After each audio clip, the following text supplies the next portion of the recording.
Okay દીપકાંત, જય સચ્ચિદાનંદ. 10th જૂન, 10મી જૂન, નિરંતર નિર્વિકાર.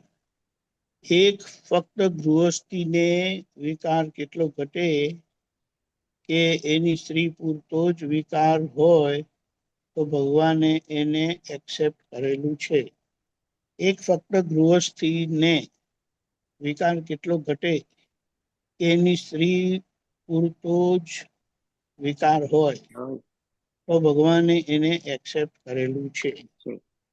આ ગૃહસ્થીની મર્યાદા આપી અને ગૃહસ્થીમાં આ મર્યાદા તૂટે તો પછી સીધો નરકનો દ્વાર ખુલે છે. એટલે રમવાની રમવાનું એરીના આટલું જ છે. એ નાનું છે કે મોટું છે? બહુ વિચાર જેવું છે.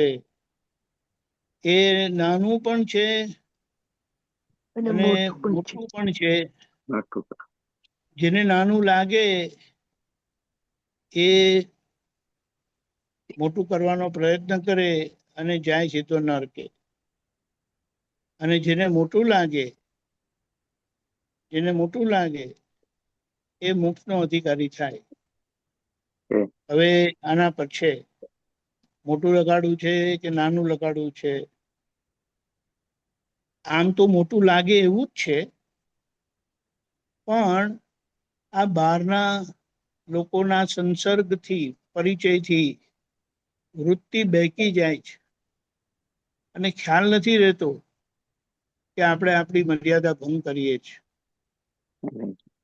શું કે મારી બાયોલોજીકલ રિક્વાયરમેન્ટ છે, પ્રાકૃતિક જરૂરિયાત છે.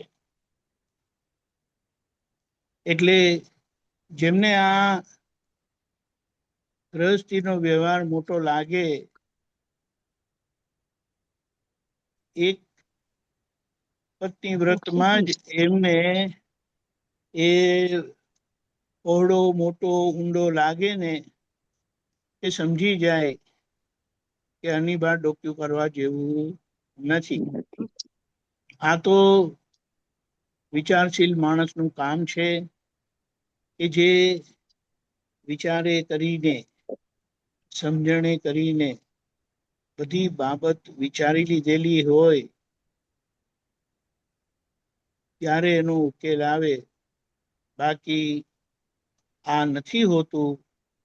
માટે સંસારની સ્થિતિને અનાદિ અનંત કહ્યું છે. કારણ કે જ્યાં સુધી જ્ઞાન નથી, એટલે કે અજ્ઞાન સવાર છે, તો અજ્ઞાનના પ્રભાવથી પોતે જ્યાં રસ્તો મળે ત્યાં દોટ મૂકે. બારણું બંધ હોય તો ખોલીને તોડીને પણ દોટ મૂકે. એટલે અહીંયા જે સમજી ગયા અને એક જ વસ્તુ છે, જેમણે બહુ માર ખાધો હોય અને કંઈક જાગૃતિ આવી હોય તો જ એને આવો વિચાર આવે. દાદાએ પોતાના માટે કીધેલું તો પરણ્યા વગર મને નહીં ચાલે. એટલે એમ કે અમે પરણીશું, એક પત્ની વ્રત નું પાલન કરીશું જે એમણે પાડેલું. એમના જીવનના સંજોગમાં એવું થયું કે હીરાબાને એક બાબો થયો, એક બેબી થઈ, બંને ગુજરી ગયા અને આંખમાં સારું પડ્યું હતું. તો લોકોએ કીધું, દાદા તમે તો સમૃદ્ધ છો, પરિવાર તમારું સારું છે, તો બીજા લગ્ન કરી દો તો ઘરમાં વસ્તાર થાય. તો દાદાએ કીધું કે અમે હીરાબાને પ્રોમિસ આપેલું લગ્ન વખત એક પત્ની વ્રતનું. હવે એ મારાથી કેમ કરીને તોડાય? અને દાદાનો જે મેન મુખ્ય કેન્દ્રવર્તી સિદ્ધાંત જે હતો, જે મોક્ષનો જ સિદ્ધાંત છે કે મારાથી, મારા મન વાણી ક્યાંથી કોઈને દુઃખ ના થવું જોઈએ, કે હું અમને આવી પરિસ્થિતિમાં છોડી દઉં તો એમને કેટલું દુઃખ થાય, કે એ અમને ના પોસાય. અને વખતે એ મને છોડીને જાય તો મને કેટલું દુઃખ થાય. આજે દાદાની વિચારધારા જે છે ને, એ બહુ સાત્વિક પુરુષ અને બહુ વિચારશીલ પુરુષની આખી વિચારધારા છે કે મારાથી કોઈને દુઃખ ન હોવું ઘટે, અને કોઈ મને દુઃખ આપે તો મને પસંદ નથી, તો આ મને પોસાય નહીં.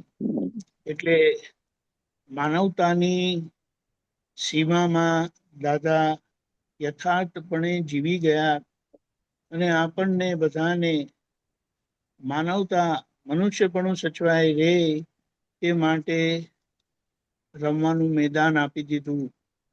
એક પત્ની વ્રત અને એક પતિ વ્રત. હવે આમાં શું ઓછું આવે એવું છે એ વિચાર માંગી લે જ. એટલે જે આ સમજણ પર આવી ગયા ને, એમને તો હથેલીમાં મોક્ષ વર્તાય. કારણ કે કેવું છે, તમારા ઘરની સ્ત્રી છે એટલે તમને રાત્રે 12 વાગે પણ ભજીયા ખાવાનું મન થાય, તમે એમને કહી શકો, અને તમે એમને રાજી રાખો છો, રાખતા હોય તો એ રાત્રે 12 વાગે તમને ઘડિયાળ નહીં બતાડશે કે બારણે કેટલા વાગ્યા જુઓ તમે. એ તમને 12 વાગે પણ ભજીયા કરી આપે.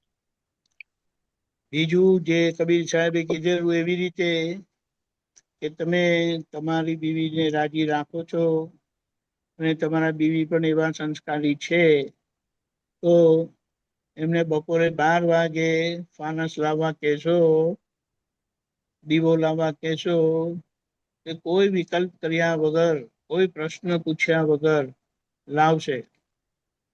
અને તમે વખતે ઉપયોગ ના કરો એનો, અને પાછું કે લઈ જાઓ, તો એટલા જ ખુશીથી, ઉલ્લાસથી એ જે રીતે લાયા હતા એ રીતે લઈ જશે. હવે આ બધા પ્રમાણ દાદા એટલા બધા સ્પષ્ટપણે આપેલા છે, જેમને સમજાય એ સમજીને પોતાનું કલ્યાણ કરી લે. નહીં તો આજનો જે માહોલ છે, આજનું જે વાતાવરણ છે, એ ફક્ત ને ફક્ત કળિયુગમાં ઊંડા પેસવા માટેનું જ છે. અને જો કોઈ સમજી ગયો અને છૂટી ગયો તો મુક્ત થઈ ગયો. એટલા માટે કીધું, ચેતો ચેતો ચેતો પહેલો પુલ તૂટ્યો નથી, હજી શ્વાસ ખૂટ્યો, પાપો જ પીડા દેશે પિંડમાં. એટલે આ તમારી સ્ત્રી પરથી બીજાના પર તમારી દ્રષ્ટિ ગઈ તો સમજી જજો કે તમે જે પુલ પર ચાલો છો એ તૂટી ગયો, અને નીચે ઊંડી ખાઈ છે, એ સીધી તમને પાતાળમાં એટલે નરકમાં લઈ જશે. એટલે જાગૃત માણસો ખૂબ સમજી વિચારીને એક પત્ની વ્રત પર, એક પતિ વ્રત પર આવી જાય. જય સચ્ચિદાનંદ. જય સચ્ચિદાનંદ.